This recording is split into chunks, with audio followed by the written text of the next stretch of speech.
Greetings, fellow humans. You know me as Iceman Caesar, and this is what's up in the world today. We're in one of the best parts of the sports calendar. NHL and NBA playoffs going. Both of my teams look like they're going to have good long runs. Jets got it started with a big Game 1 victory. They're going again tonight. Go Jets, go. Then we got the Raptors getting things started on Saturday. Can't wait for that one. Because this year, we are the number 1 seed in the East, baby. That is such a huge accomplishment. You know, the greatest season in our franchise history for sure. Getting the number one, with how well we play at home, getting the number 1 seed is so crucial, and not having to go on the road to start out against any of these other teams in the East. And you know, overall, we were able to clinch the 2nd overall record in the NBA. So the only team we're going to be going on the road against in the playoffs is if we play Houston in the finals. So I mean, I'll be. You could sign me up for a finals versus Houston, but you know, if any other Western team gets through and faces the Raptors in the finals, the finals start in Toronto, and you know, we'll have home court advantage. So this is so crucial, securing that number 1 seed and getting home court advantage pretty much with any other team except for Houston. So it's just such, you know, we've been having we put together some pretty great regular seasons in the past few years, and you know, I think maybe taking them for granted a little bit, because you know, I'm just really kind of I'm happy about regular season success, but I want that playoff success, you know. And not just for the fan base, but for these players too. I mean, DeRozan and Lowry, they deserve to have rings by their name and championships by their name, and not just be, oh yeah, they were great players, you know. Like they put in so much work, and you know, they've sacrificed, and they've just, you know, they've put themselves out there. They deserve to, you know, to be able to get that accomplishment. So I really hope this team's able to, you know, come together and just go on a really great long playoff run. But the thing is, you know, we're not fluking in. You know, we're not relying on just one guy. We have a great balance on our team, from the starters to the bench mob. And it's just, you know, we have elite players in our starting lineup that can take over a game, put up 50 a game if we need them to. You know, we have a great big man in Valanciunas. You know, we just have great role players that can hit their shots. We have a great bench led by Fred VanVleet. Gosh, hopefully that shoulder was just minor, and he'll be good to go for the playoffs. But you know, with the balance that I see on our team, I'm so excited for the potential of this playoff run, because you know, securing the number 1 seed, and you know, during the regular season, like games where I've noticed, like over the years, the Raptors would probably lose this game, or this is a game where, you know, the Raptors go on a little bit of a slump and allow these other teams to, you know, catch them. But they never really did that, and even the little slumps they got into, they fought through, broke them, and they put the wins together to secure that number 1 seed. So the balance that we have across our whole team just really makes me excited for this, and you know, I don't think we're putting out false hope to think that we can make the finals, because this team, if this team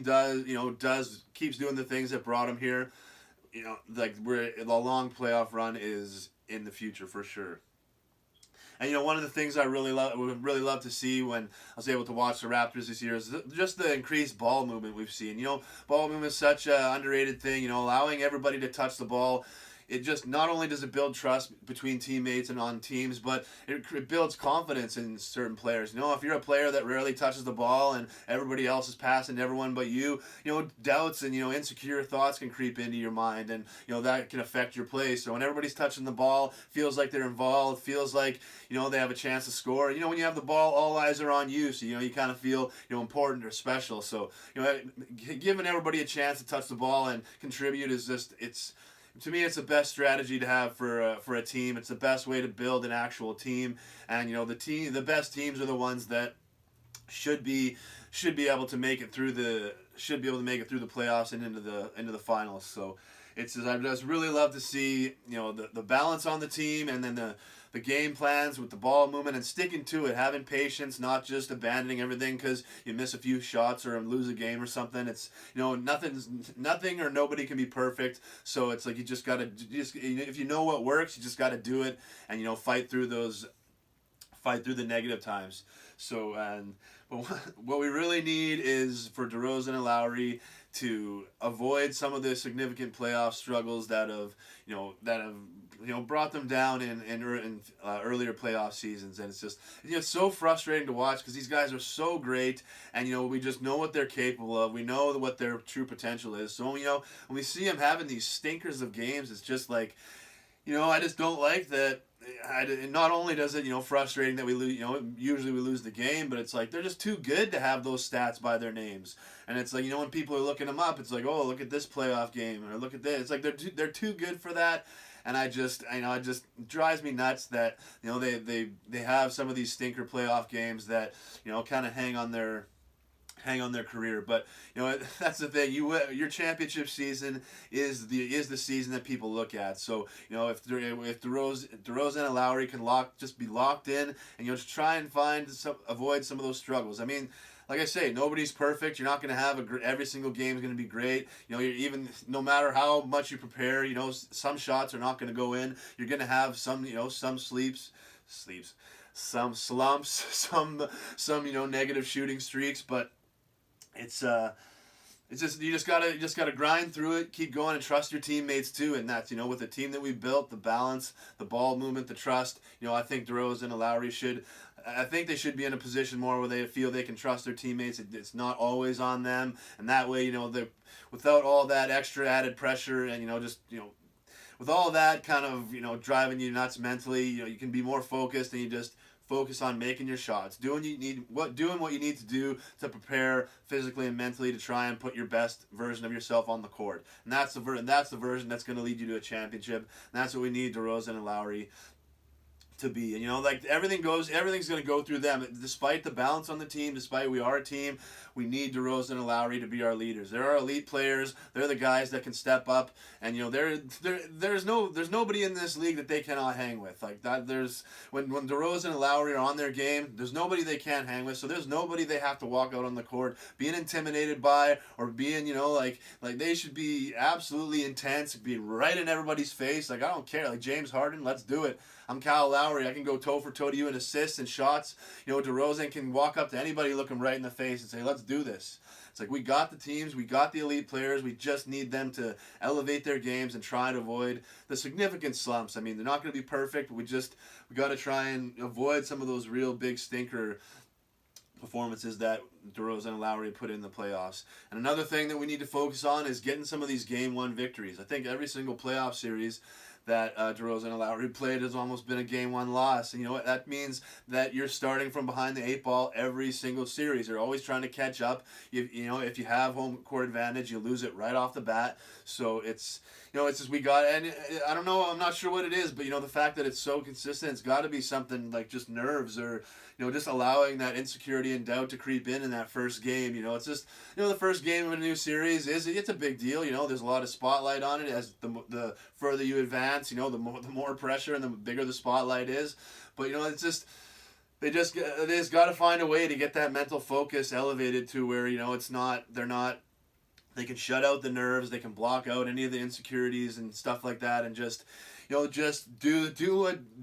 play their game. Because when DeRozan and Lowry play their game, when the Raptors play their game, nobody can beat us. So if we just go out there and do what we need to do what brought us to the dance, we'll be able to get our victories that we need. So but game one is going to be, as the number one seed, we're going to have every single series is going to be starting in Toronto. So we cannot be just handing back home court advantage. This year more than ever is important to win these game ones. So the Raptors just need to be focused. I mean, and if you lose game one, it's not the end of the world. You don't let that mentally beat you. But you have to go after game one and establish dominance and be like, okay, we won game one, and we're moving forward towards our goal. You need 16 victories to win a championship, so every single victory is important. You can't get 16 without the third or fourth or the second or the first. So you just got to focus on getting the victories and defending our home court. We're the number one seed. We are in the driver's seat. We cannot hand that back. I just can't stress how important it is for us to defend our home court, because we're the number one seed, and if we do that, we're in the finals for sure. So it's just trying to avoid some of these slumps and some of these, losing game ones. We just got to avoid that. And, everybody, all the Raptors need to remember, it's just got to stay focused, shake off your misses, and if we got you, we got your back no matter what, win, lose or draw. The Raptors Nation has got your back. We will continue to lift you up. We'll continue to promote your game and like you as a player, but you just we got to see you putting it out there all on the court for us. When we see that, win, lose, or draw, we will lift you up, and we got your back. But, so it's like, you don't ever think you're out on that court by yourself. Anybody throws down with you, every Raptor fan will be standing right behind you to make sure that nobody else takes this anywhere. So we're with you, we're behind you, and, just play your game, and if we do that, we're the champions. I know that. But, like from all my years watching the Raptors, there is one area, one thing that always kills us. It always allows us to hand the games back to other teams. It allows teams to come up and surprise us and bounce us out, and it is rebounds. Most specifically, giving up offensive rebounds. I cannot... A huge part, probably the majority of my frustration watching Raptors games is offensive rebounds. Giving up offensive rebounds. I cannot stand it. It drives me insane because the Raptors are usually good enough to get that first defensive stop. Even against elite players and teams, we can get that first initial stop, but oh man, getting the rebound, almost impossible. Like it's covered in grease or something. It's like, as soon as that shot misses, it's like the Raptors just can't get their hands on it. And, you give these teams 2, 3, 4, 5 chances to make a bucket, they're going to cash it in. And, the more the chances they cash in, the more confidence they get, the more of those offensive rebounds they grab, that builds their confidence. It's like, these guys got nothing. They can't stop me. So, so for me, the Raptors have to be obsessed with not giving up offensive rebounds and getting offensive rebounds when we miss shots. That's, having multiple chances, it does so much for the offensive team, and it really hurts the defensive team to know that, man, we stopped you 3 times and we still can't get this ball. Now and then they make it on the 4th one. It's just deflating. So we just have to be obsessed with these rebounds, and especially given that we cannot be giving up offensive rebounds. We need guys to be all over those rebounds. I mean, I could not be anywhere near a basketball coaching sidelines because offensive rebounds, I can't handle them. They drive me insane. Like seeing my team get a defensive stop and then just giving the ball back drives me nuts. So I can't. But watching the Raptors games, that's always where we lose it. We stop these teams, but we can't get the rebound, and we give them multiple chances. And the better these teams are, the more elite players they have, they're gonna cash them in. They're gonna get these points. So, and that's those points add up. When you're not able to get that rebound and they get the shot. When you secure the rebound and you're able to push the ball up the floor and attack them offensively. It drains their energy. It gives you a chance to put points on the board. It keeps points against you off the board.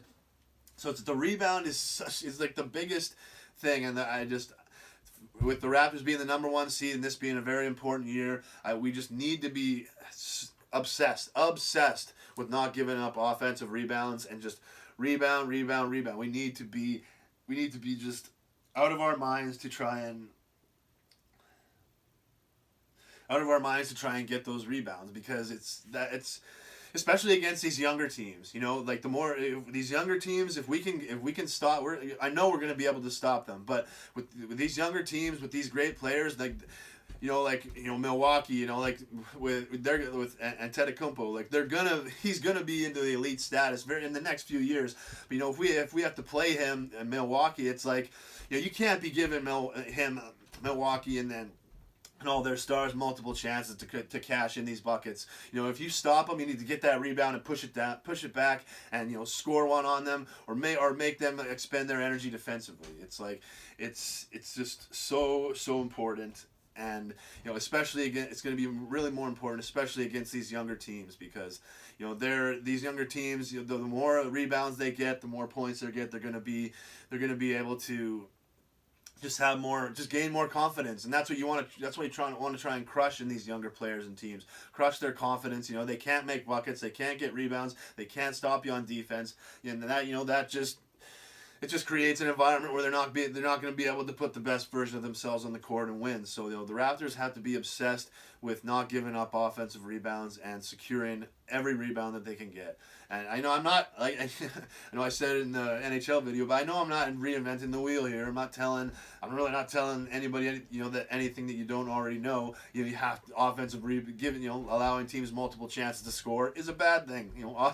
That's pretty obvious. But for certain teams, they are built in ways where they can reacquire the ball, or their defensive systems are so good to where they can give up multiple rebounds and not have it hurt them as bad as it does teams like the Raptors. So the Raptors are certainly not built to be able to give up multiple rebounds and reacquire that ball. They are built to defensive stops, get the ball and keep pushing, attack, keep teams on their heels, get them to expend energy, like constantly moving the ball around, like with the balance, anybody could score. There's nobody that you can kind of take your eyes off of, so it's just, that's the Raptors game. And the Raptors just, every time, whenever I watch us get surprised and bounced out, or when we lose a game we should win, it's always down to rebounds and giving these teams too many chances. So the Raptors have to just, we're gonna have some guys on the court are just gonna be, as soon as that shot goes, get yourself in front of the net. Like, don't worry about going back up for offense. Like, you have to get that rebound, then we'll worry about it. So, this rebounds, especially giving up offensive rebounds, is going to be a huge, huge key for us to turn in this great season into a championship season.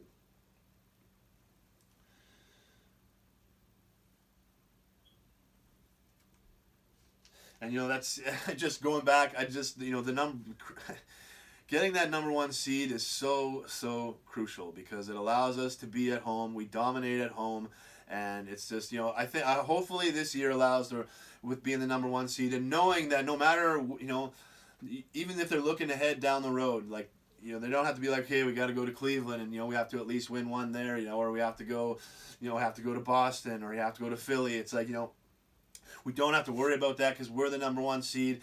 Everything comes through us, and we're in the driver's seat. So it's just hopefully that kind of breeds a new mental attitude to where it can keeps DeRozan and Lowry from having some of their struggles, and it can allow us to grab some of these game ones and get into a dominant position and stay there through the whole series. And if we do that, some of these series aren't going to have to go 6 or 7 games like we've been seeing. Even though they're exciting, it's like I'd much rather see a few of these some of these series be 4 or 5 games for the Raptors, so they can have that confidence and get a little bit of rest time and more time to prepare for the next team.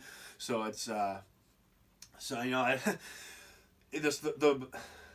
more we can avoid, excuse me, more we can avoid playoff struggles of our elite players and get some more of these game one victories. This is going to go such a long way to just changing the environment of our playoffs. Instead of always coming from behind and feeling like we always have to win at the end, we can dominate some of these games and end some of these series and not give teams a chance to, or any hope to think that they're going to win it. So it's just having that number one seed is so, so crucial. But now saying that, despite me saying the Raptors are in the driver's seat, we are the number one seed, and having said all that, LeBron is still the man with the team to beat. And see, that's the thing. I don't care that we crushed Cleveland in the regular season. I think it was like 30 or 40 or something. Don't care. We could have crushed them by 100. It literally does not matter one thing. Because the only thing a win in the regular season means is another tick in the win column, another +1. As soon as that game is over, it doesn't matter how lopsided the score was. All it was is one regular season victory, and it is a good accomplishment to beat an elite team, an elite player like that, and at any time. But Raptors just can't get into a mindset of thinking, no, we crushed them, so we're gonna be this is gonna we're the. It's just thinking that you're gonna win because of what you did. No. If you're gonna beat him, it's gonna be because what you did in the playoff series. Because that's the thing, in the playoffs, LeBron is a completely different animal, a completely different beast, and a completely different player. He will expend energy and emotion in the playoffs that he would not normally in the regular season. He will fight harder, and he will push further in the playoffs than he would in the regular season. So playing him in the regular season versus the playoffs is like night and day. It is completely different. It's completely different mindset of LeBron. It's completely different mindset of the Raptors. At that point in the season, LeBron knew he had another game. The Cavs knew that season wasn't ending on that game, so they had the rest of the season and hopefully playoffs if they make it. So it's just we can't be resting on anything that we did in the regular season versus the Cavaliers or LeBron. He is absolutely the team. He's absolutely the man to beat, the team to beat, and it's it's a completely different playing him in the regular season versus the playoffs. Now having said that, even though LeBron is the man to beat with the team to beat, Do I believe that the Raptors overall, are they a better team than the Cavaliers? Yes, absolutely. Do I believe that LeBron can be beat even when he's playing his best? Absolutely.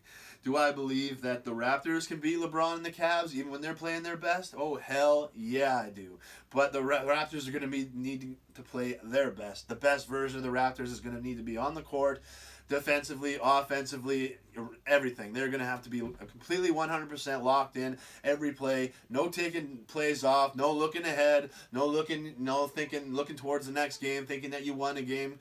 If there's time on the clock, you need to be locked in and playing like it's 0-0 or it's 100-100 at the end of the game. It's we just the Raptors need to have the best version of them on the court because they are going to see the best version of LeBron and the Cavs in the playoffs. And it's going to be completely different than what you see in the regular season. So we're going to have to be ready for that, to make that adjustment and elevate our games to not only match them but surpass them, so we can beat them and win the championship. Because the Raptors have built the way we built the team and played. We deserve to go on this run and win. They just have to actually do it, and it's so much easier said than done.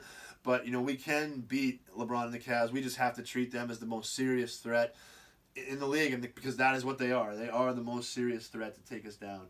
And the Raptors have to put the best version of themselves on the court, and you can't take any plays off. It has to be buzzer to buzzer. You have to be locked in.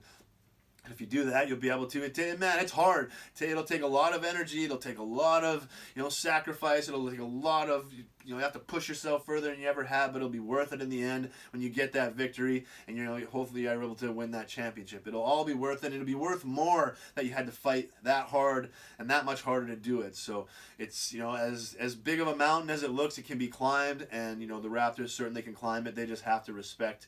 They just have to respect the climb, because if they respect the climb as hard as it is, because if they do that, they just won't leave any room to take it lightly and have a slip up or something. So the Raptors got to be locked in 100%. And the thing about LeBron, he's so tough to defend. I mean, the guy is an athletic freak. And the way he can move, how quick and how agile and just changing direction and just how he can move at his size is absolutely unbelievable. But then you add on like greatest of all time basketball talent and skills onto that. It's just the man. Like he is. If you're making a basketball player, LeBron James is the perfect he's the basketball player you're making. It's just with the body. I mean, the body size that he has. It's just he is almost impossible, and then it would be hard enough if he was just big and athletic. But the fact that he's got not like elite, the greatest of all time level talent and skills at the game of basketball is just, it makes him just almost impossible to defend. And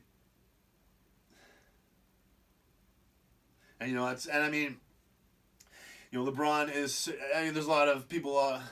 There's the controversy, is he better than Jordan, is he this or that, but you can definitely say that he's in the conversation for greatest of all time, and he is certainly the greatest player of our of the modern era, our generation. He is he's certainly put him, with the career he's built and everything he's done, he's put himself up there as the absolute best player of our generation for sure. But you see, here's what the big thing, though, that frustrates me about LeBron and everything in the NBA with him. It's like, so on his own, LeBron is almost impossible to defend because of his size and his athleticism and his skills, knowledge of the game, and just his talent for basketball. Just everything about LeBron makes him almost impossible to defend on his own. But unfortunately, with the way the NBA calls the games and his games, sometimes it really makes it impossible. It's almost impossible on his own, but the NBA sometimes just makes it actually impossible. Because, the way basketball is supposed to be played, basketball is actually, it's actually a pretty physical game. But you wouldn't know that by watching the NBA. A lot of people say, oh yeah, basketball and tennis and baseball, there's no physical, you're not hitting each other. But basketball is you're not having your big hits like football and stuff. Basketball is a lot more of your, the grinding type stuff, like banging into each other with chests and elbows and backs and, shoulders and stuff. And it's Basketball is a physical game. There's a certain level of physicality that's supposed to be allowed before it becomes illegal and you call a foul. You see it on pickup games and on like in the like a, on the like outside and in real like in real life on the courts and stuff. You see how physical the game is. Totally different from the NBA because the NBA does not allow that level. Barely allows any physicality. It's like sometimes, especially against these star elite players, but. um, like it's just, and it's as a big fan of basketball, and I love playing basketball outside and with real people and stuff, and it's just I love the physical part of it. That's like I'm certainly not a tall, I am not tall at all, and I used to play with all my friends. We're 6'3", 6'5", so I had to get very good at defense very very quickly because all my shots I threw up were getting blocked, and it was just it was driving me absolutely insane. So I knew I wasn't tall. I'm not going to be able to block people's shots. But what I could do is get good at defense, get myself into defensive positions, make sure I got into the lane first, so that it was a defensive position. I could use I have a pretty big guy, so I could use my body to hold my ground and try and just keep them from the basket. There's so much more physicality in a regular game than you see in NBA, and I know it's professional versus just random people playing pickups, so it's going to be a little bit more tighter, but it's just there is the level of physicality in NBA is just nowhere near where it's supposed to be, and it comes down to the way the games are called. And you see this the thing, fouls are all based on position. Which player got into that position first, the defensive player or the offensive player? And players have certain rights when they get into a position and establish it as either defensive or offensive. Players have certain rights to be what they're able to do to defend or what they're able to do to attack. So the positioning, who establishes positioning, is the most important thing in basketball, especially when trying to determine is there fouls or not.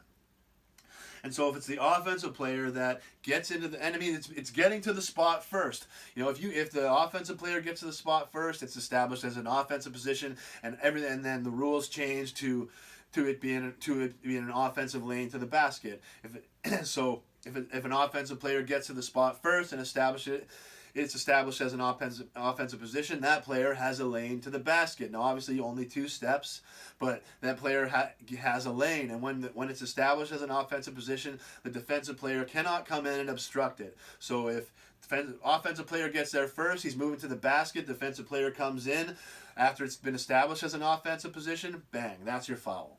And so it's like, how do you defend? Well, the defender only has certain options. Once he loses that battle and it's been established as an offensive position, he can either try and block, from the side, not obstructing the path, but he does have a right. He can get up and block, but he cannot get himself into the path to prevent the lane of the player. He can try and bat the ball away, steal the ball.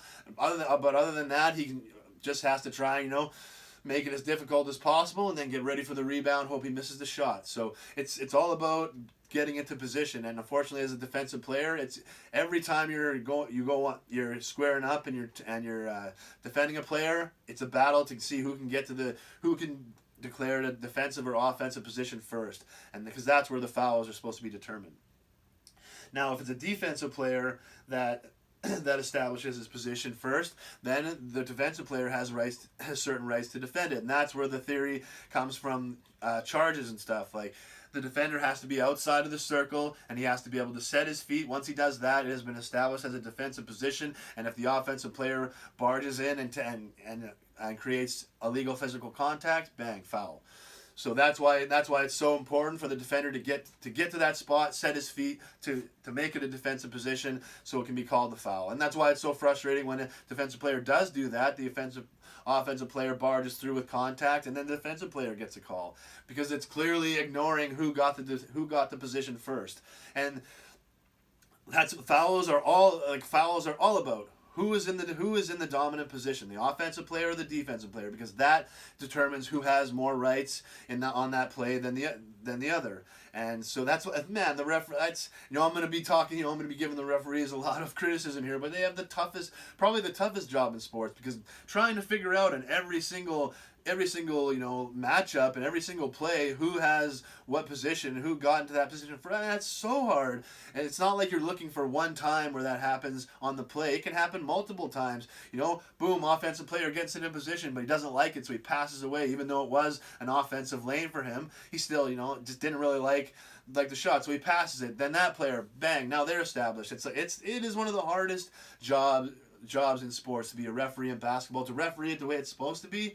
Oh my God, I couldn't even imagine trying to keep. But that's why I really have a lot of respect for the great refs that I see. And they have, man, few and far between, unfortunately. But the ones that I really see try and call the game the way it's supposed to be played, big respect for them, because it's such a tough thing to be able to determine. I mean, really, the line sometimes is so thin because it's so quick. You have to make the call, and that's where a lot of the star players get the calls, or are supposed to, because they put in the work and earn the right and stuff. But it's where the line is not thin, and it's like, okay, that defensive player did establish that as a position. He has the rights, and he still got the foul for doing what he's supposed to be able to do.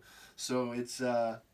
I said that's one of the things, being a fan of basketball and always trying to watch to see who gets into the positions, really frustrating is when the referees are calling, fouls that are just completely contradicting the positioning of the players. So I really wanted to put that out there and establish that what a foul is, and I wanted to go through that for two reasons. One, because I don't think that the majority of people actually understand why fouls are called and what a foul is supposed to be. Is it just if you smack their hand, or if it's smack the wrist, or if you touch them when they're jumping, or I don't think people know it, but it's all about positioning. It's about who gets into the position first, and then whoever establishes that position has certain rights to be able to either defend the basket or attack the basket. So I just don't think that people really understand exactly what fouls are supposed to be.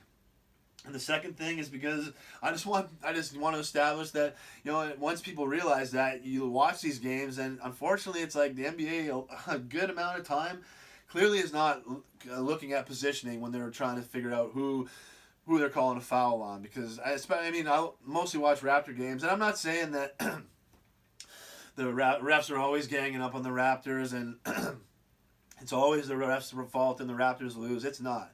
But there has definitely been lots of occasions where the Raptors could have beaten good teams or good players in the regular season playoffs, and the refs, the way the refs call the game, make it impossible.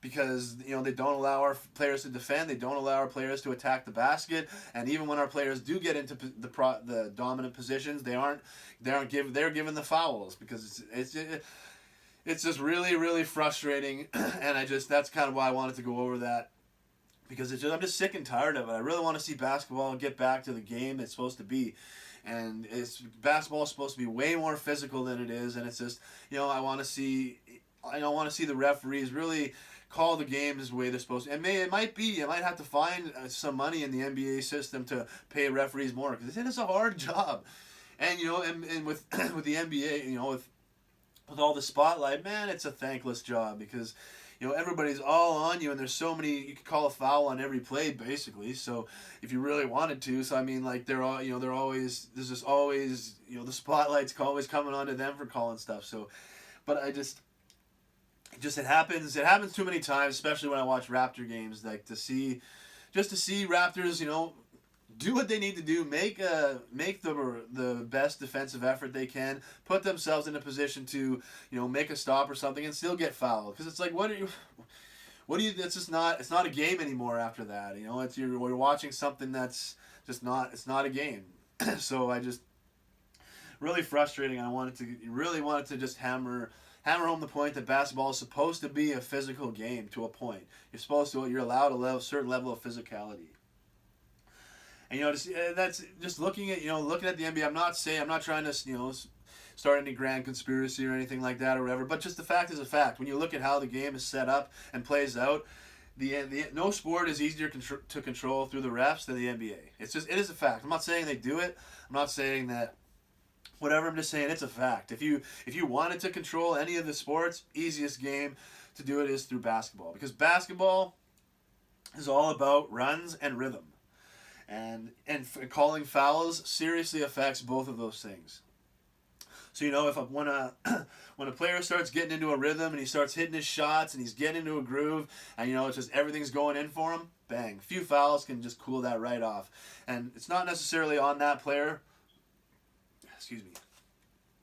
Sometimes the fouls, you call it on that player to send him to the bench, cool him off, or even just calling a few fouls, in the game to slow the game down and just to really change the pace of the game, allow the opposing team to, have a breather, to, slow things down a bit, maybe change their defensive game plan a little bit. So, that's a couple fouls can just totally take a player out of his rhythm and just change the tone of the game, because if those fouls hadn't been called, the player would have, kind of stayed in his rhythm and, he would have dictated the way the game has gone. But those fouls took him out of it, and sometimes you just can't. It's hard to find your rhythm in a basketball game, especially professional ones. So once you lose it, sometimes it's really hard and almost impossible to get it back. Same thing with the team. When a team starts going on a run, and they're starting to get some stops, get some rebounds, put some buckets in. They're going on a run. They're building a lead, or they're cutting into a deficit. Bang, a few fouls can just cool that right off. Whether it's on a certain player to put them on the bench, or whether it's just a few fouls to slow the game down, change the pace, allow the other team to kind of take a break, take a look at things, assess things, and change their game plan, or just.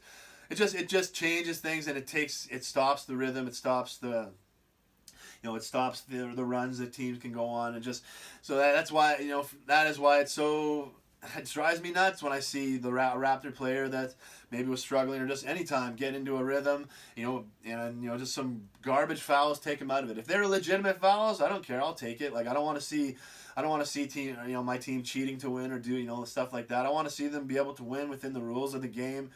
And like that's it. So I don't want I don't want I just don't want any of that. I just don't want any of that BS in the game. It's I just want I just want the games to be called properly. And that's really leads into why teams and players get handcuffed when they're playing LeBron. Because, see, the thing about LeBron is, with how big and athletic he is and how much skill and talent he has, the only way to defend somebody, I don't want to say someone like him. I saw earlier a few weeks ago Paul Heyman giving someone crap because he asked a question and said someone like Ronda Rousey, and he said there's no one like Ronda Rousey. So, I mean, I don't want to, I'm saying someone like LeBron, but clearly he's like one of a kind, and there's nobody else in the NBA or the world right now that has the skills and the talent that LeBron has. But it's just saying, like, how you defend mythical people like LeBron is to be physical. That's the only way you can defend them, is to play them physical, to establish your defensive positions and to get in front of them and to hold your ground. To stand, to not let him drive you backwards. That's the only thing you can do, to get up and block him so he doesn't hammer you out of the way or send you to the floor. It's like to be able to jump up and hold your ground in the air. It's like you have to be. The only way to play him is physical, to put a little body on him. That is the only way, because he's so quick and he's so fast and he's so good at all the other aspects of the game. It's just like you can't rely on him to make mistakes, and you can't rely on him to not do the thing that he's supposed to be doing. He's gonna do all of those things. So the only way to do it is to be physical and allow the. That is why the NBA basketball allows a certain level of physicality, because when you're trying to defend players, big athletic players that are skilled, the only way to do it is to be physical, and just to try and the only way to do it is to be physical. And too many times you see guys try to play LeBron physical, and as soon as you touch them, bang, foul. And it's it makes me turn off the game, because it's like, what I know the only way to defend him is to play physical, but the refs are not allowing that, so there's no point. All we're doing is watching LeBron. It's like you're not watching a game anymore, you're just watching LeBron win. So it's like, it's just the referees have to allow that physicality to. The refs have to allow that physicality to be in the game, especially with LeBron, because but that's where it comes into really being able to establish who got into the position first, because if I don't. Like LeBron is so good to where a lot of times the contact is illegal defensive contact and it is a foul. So I'm not saying that. It's just when teams actually do what they're supposed to be doing, and they put him in a position where he's committing a foul and they still call it on the defense. It's just it's not fair, and it's not what the game of basketball is supposed to be. So it's just, and I mean that's like coming into a series against them, you know that you have to play him physical, but you just like, oh man, are the refs even going to allow us to? And it's it's just tough because too many times the NBA does not allow you to play LeBron physical, and that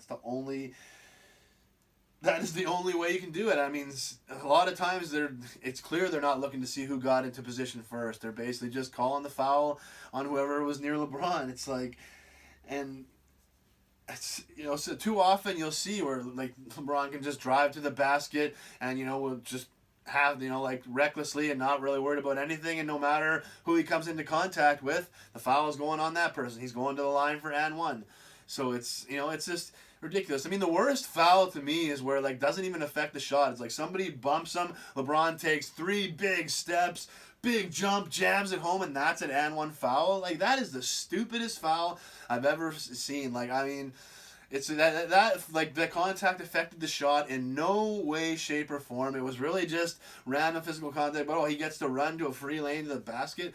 Honestly, the most ridiculous foul, the rule in the NBA is that stupid. Like because you, it just drives me nuts. Like if you're gonna give someone an and one or put him to the line, it has to be because that foul specifically illegally changed the shot. Whether it was knocking the player out or smacking his hand or too much physical, it's just something was illegal, and that drives me nuts. And you see it a lot with LeBron because he's so fast, and a guy's just trying to be physical, gets an arm on him, but and then he gets to run and dunk it. It's like, oh yeah, that foul really prevented him from getting to the basket. Like, give me a break. It just drives me insane to see stuff like that. I mean, there's even times where it's almost like you run by LeBron. If the wind ruffles his jersey, send him to the line. And so now I know I'm jumping on LeBron, I'm jumping on the refs, and I know it's gonna seem like I'm saying like, the refs always allow LeBron to be great, and the only reason the Raptors lose is because of the refs. I'm not saying that. I'm just trying to say that these things do exist, despite the fact that the Raptors do lose on their own sometimes. But sometimes they do lose because of this stuff, and it's LeBron is not who he is because of the refs. LeBron is not as great as he is because of the refs. LeBron has not won the championships he has because of the refs. I just want to say that.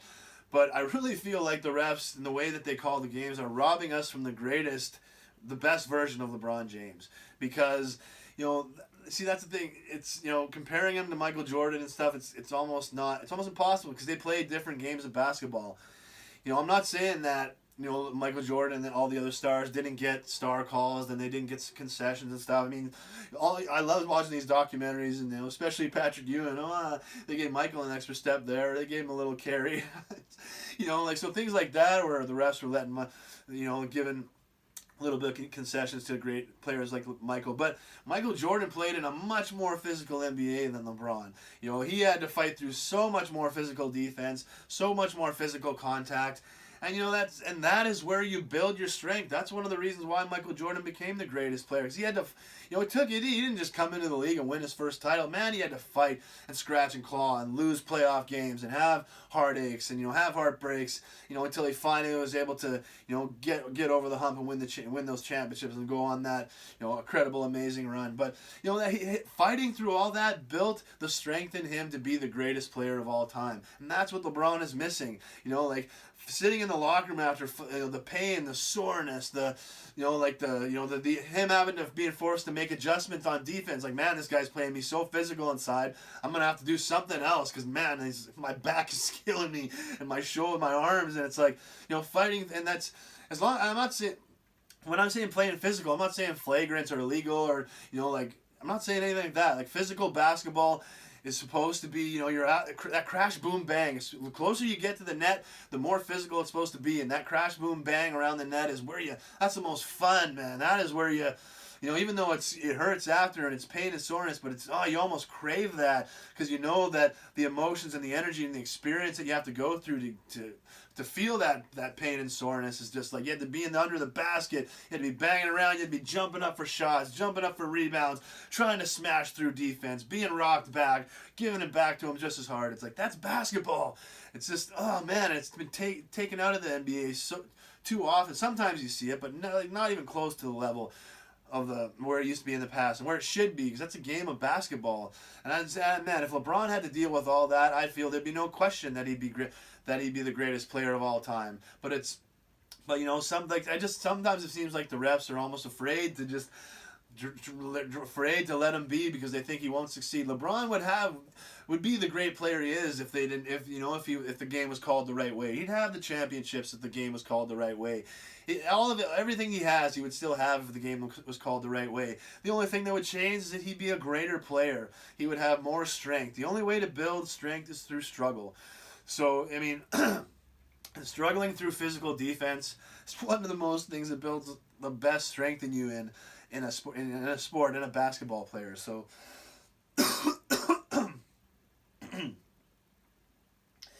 I really wanted to, break it down and make it clear that, the game of basketball needs to be more physical. The fouls need to be called more. Fouls need to be called properly and allowed more physical play,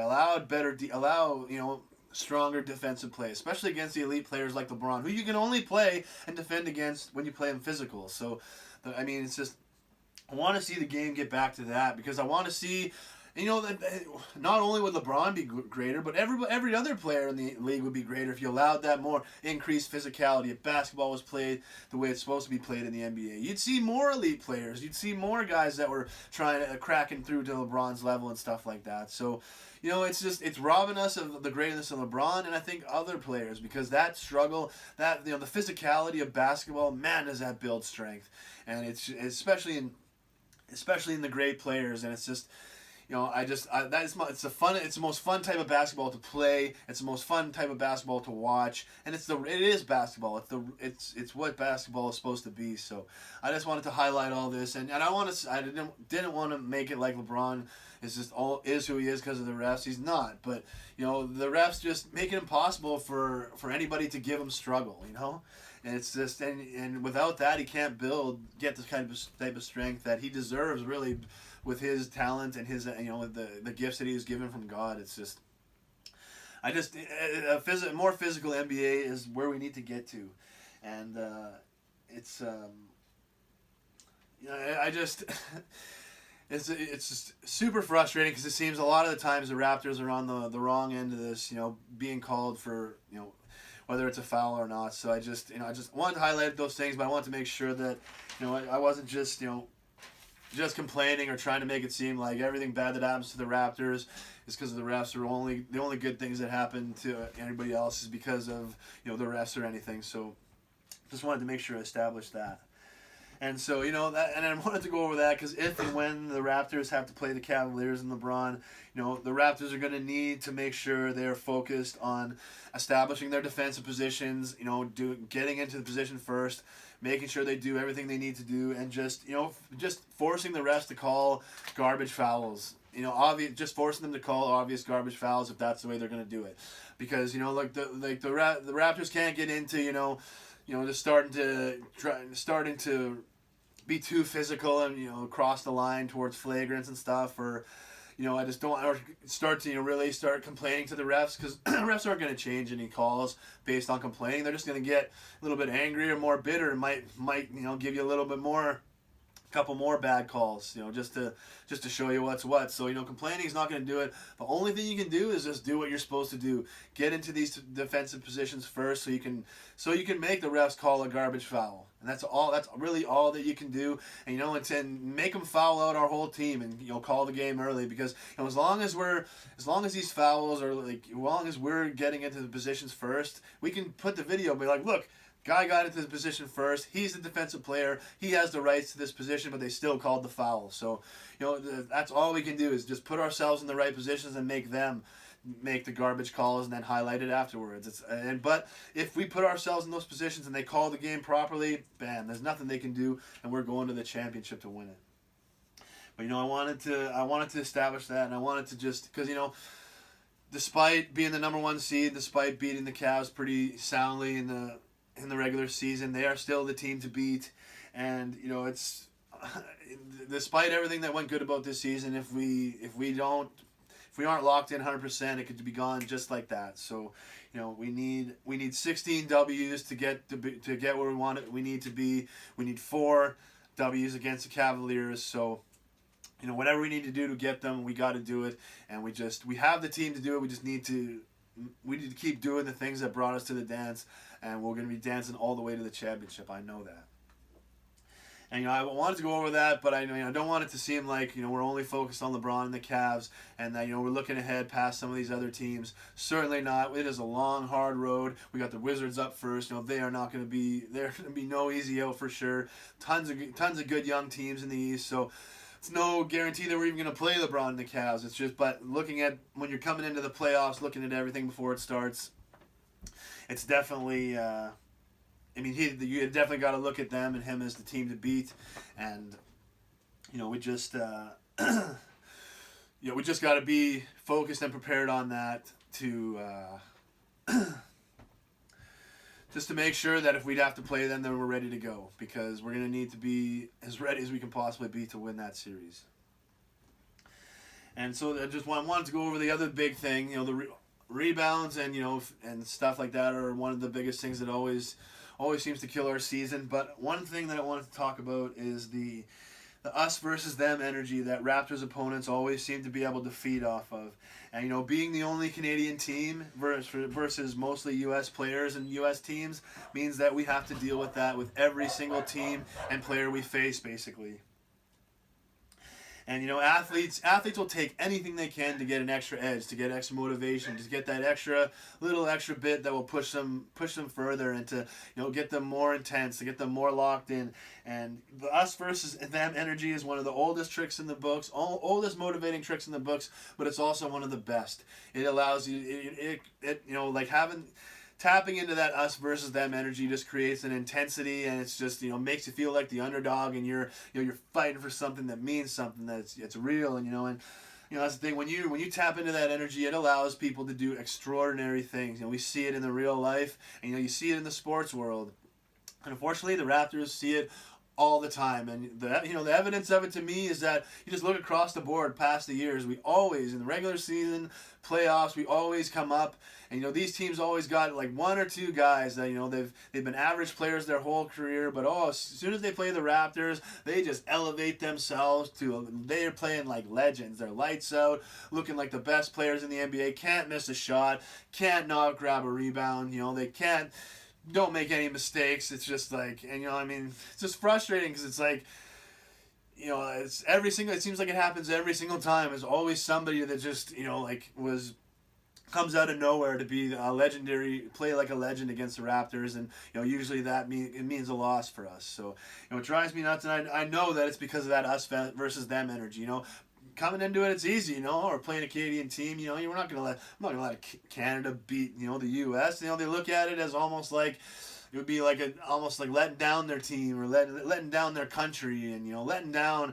They just build it up into something so huge and just such a big deal that it's just like they're coming in to face the Raptors like this is their lives are on the line. This is like it's just a different level of intensity and energy, and it's just so easy for players to tap into. Look, Kobe Bryant put up his best performance in his entire career against the Raptors, and I know it's that us versus them energy. It's so easy to tap into. It's the best motivating factor to motivate an athlete, and it's always there with the Raptors being a Canadian team, and so it's honestly almost every single time it's just somebody rises up and uses that energy to become a lights out player that they've never been before. And then soon as they stop playing the Raptors and they can't tap into that energy is gone, they're playing U.S. teams, U.S. players, it's back to normal. They come right back down to earth, and they're right back down to the average player that they were,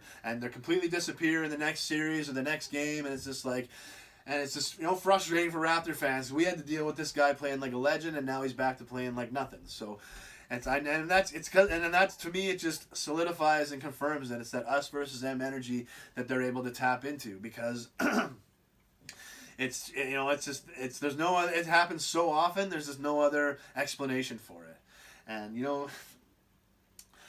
on the flip side, it's tough for the Raptors to be able to counter that energy with something and fight against it, because the Raptors aren't filled with all Canadian players. It's like there's usually like maybe only one, maybe two on the Raptors. Mostly it's European or U.S. players, so they're not really able to tap into that us versus them energy. Actually, they're actually kind of fighting against an energy of almost feeling guilty, like kind of beating your home country and team, especially when you're on the court and these guys, the opponents are talking like, oh yeah, you're playing for Canada, we're playing for the U.S., we're playing for our country, we're playing like just making it even worse, and like that little bit of guilt, it's like. That is definitely it's definitely an energy that is in there. It's like for me, when I was playing football, I always kind of thought like if I ever went to the CFL, would I be able to play for another team? And I knew I would, but like I'd always have that little bit of guilt, like I'm bringing a loss and a downer to my home, my home team that I love, but I wouldn't have been able to do it. But that's the thing, you're fighting against almost that energy of feeling guilty as an American player being in Canada playing an American team. But really, you just got to know that it is all bullshit. The us versus them energy they're tapping into is BS. The guiltiness, that guilty energy that you like, the little bit you might feel, it's all bullshit, because you're not playing for a country, you're not playing for real life, you're playing for sports, you're playing for your team, you're playing for the Raptors, the jersey on your back, that's it. You're not playing for the U.S. Really, when it comes down to it, all you're playing for is Raptors Nation and your hometown city, because those are really the only people that are truly gonna care about you as an individual winning a championship. So if your hometown's not going to care what team you play for, what country, they're just going to be happy that the hometown boy did great and won a championship, and is going to promoting our city and promoting where we come from. So it's that's the thing. You really just block out all that stuff, and when you're on the court, if these guys are tapping into that energy, let them know you're not playing for anything. You're playing for that stupid jersey with that stupid logo on your back. It's like you're not playing for a country. You're playing for that stupid jersey. Excuse me. No, that's the way the Raptors just got to think, because once you realize that energy is just BS and it's not real, you can't tap into it anymore. So you crush that fantasy world that these opposing players are living in, that they're playing for their country and this is something. You eliminate that fantasy world and they're back into just a basketball court, and they're just the whatever city or team they're playing for. That's it. It's not this country thing. It's just it's just team versus team. The jersey that's on your back and your hometown.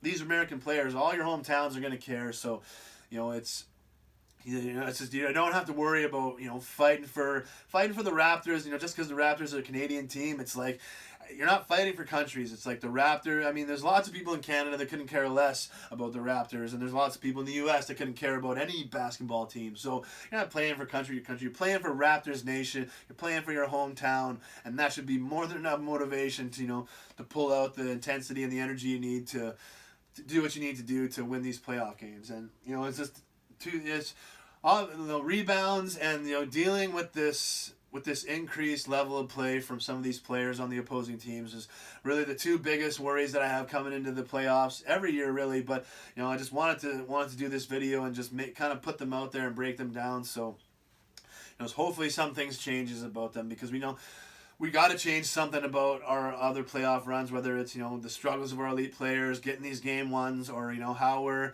just being able to beat the team like LeBron and the Cavs. We got to change things. It needs to be.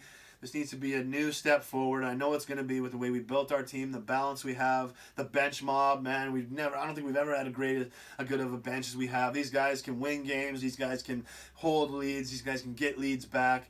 It's I'm just so excited about this run, but we just got to address We got to address the areas that usually give us trouble, and when we do that, we're going to be a championship team. I have so much excitement and hope for this run. I really hope that we're able to put boots to ground and actually get some actually make this a reality. It's just gonna be, it would just be so great. And God willing, if we are able to do that and win the championship, bring that first NBA championship, first major championship home to Canada in a long time. What was the last first major sports championship to come to Canada? It must have been the Jays. No NBA teams, obviously no NFL teams. The last NHL team was Montreal. Yeah, Montreal. Montreal and Toronto would be the last two Canadian teams to bring a championship home in a major sport. So this is a huge thing. And if God willing we're able to do it, man, I would suggest very, very strongly that the Raptors do a cross country autograph signing, like press type tour, and just. And I don't mean just a couple guys. I'm pretty much the whole team. All the big names, DeRozan, Lowry, Valanciunas, just every single person. Cross country, hit up the first and second major cities.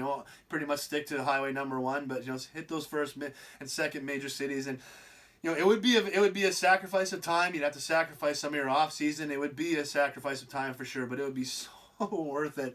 Not only for the team, but for individual brands to be able to connect the energy and introduce and to bring people together to the Raptors across country. It would be such a great thing. It would, most people across in other provinces don't have a chance to see the Raptors or get to see them up close and personal. So, doing a tour like that would be just, man, it would go such a long way to creating a bond and, just building something between, the next generation of fans and bringing in new fans. It'd be cool to see the NBA trophy come around and, being able to touch it and take pictures with it and take pictures of all the best Raptors and the greatest Raptors of all time if they win this championship. So I just wanted to throw that out there. If God willing we're able to win this championship, but a long hard road ahead of that. I don't want to get ahead of myself. I just wanted to throw that out there as an idea. So that kind of brings me to the end of just breaking down this playoff run and getting ready for it. I am pumped, so excited. Even like normally I'm excited, but with the team we built this year and with how there's no better time to win the championship this year. Even the other great teams from the last few years, they are vulnerable this year, and they can still be dominant and beat us. But I think the Raptors are, man. If we play our game, we play the way we know we can. No team in this league can beat us. So we just got to do what brought us to the dance, and we got to keep. Just be locked in 100%, do our jobs, and if we do that, we're gonna be champions. I know we will. But we're the number 1 seed. This is our best chance at a title. There's nothing to save your energy for. It's now. We need to do this now. There's no better time. There's no anything you got to fight through, anything you got to push through, whatever you got to do mentally and physically to get yourself ready for this run. Got to do it. We got a big matchup with the Wizards to start off. They're a good young team. They can surprise us if we're not treating them as serious as they need to be. But they're glad to face the Raptors. They want us. They're glad that they don't have to see Philly. That's fine. That's exactly where I want you guys' mentality. That's exactly where I hope you're thinking. You want us? Well, you're gonna get us. We're coming. We the North. Oh man, I can't wait. I wish I could be there and watch. Wish I could travel with the Raptors to be there for some of those road games, but I'll be there in spirit cheering on, from here. And I can't wait, The Wizards are up first. They want us. They're going to get us. I hope the Raptors give them absolutely every single piece of what we got, because if they do, this thing is gone in 4 games. But they're going to be a tough team to beat. This is not a guarantee. We're going to have to be intense. We're going to have to hit them with every single thing we've got. But if we do that, we're not getting beat. And I have 100% faith in this team. Raptors Nation is behind you. We're standing with you. We're coming, we got your backs 100%. This is the year. This is the time. The championship is now. I cannot say it anymore. So all I'm going to say to end it is we the North. Here we go, baby. So that brings us to the end. Thanks as always for everyone for coming along for the ride. We'll see you soon down the road. Much love and God bless. Peace.